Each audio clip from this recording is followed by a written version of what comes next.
আসসালামু আলাইকুম রহমতুল্লাহ ওবরাকাতু। সবাইকে শিক্ষামূলক চ্যানেল আরিফ একাডেমিতে স্বাগতম। আশা করি সবাই ভালো আছেন, সবাই ভালো থাকবেন, সুস্থ থাকবেন সে প্রত্যাশা নিয়ে শুরু করছি আজকে শিক্ষামূলক টিউটোরিয়াল।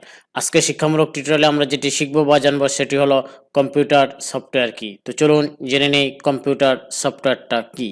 কম্পিউটার সফটওয়্যারটা হলো হার্ডওয়্যারের জন্য নির্দেশাবলীর সমষ্টি, যা কম্পিউটারকে নির্দিষ্ট নির্দেশনা দিয়ে থাকে। যে কোনো কাজগুলি সম্পাদন করতে হবে।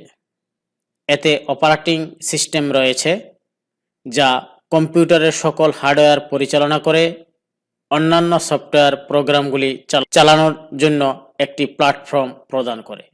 তাহলে আমরা এই টিউটোরিয়ালের মাধ্যমে জানতে পারলাম কম্পিউটার সফটওয়্যারটা কি। এই ছিল আজকের এই চমৎকার টিউটোরিয়ালটি। আল্লাহ হাফেজ।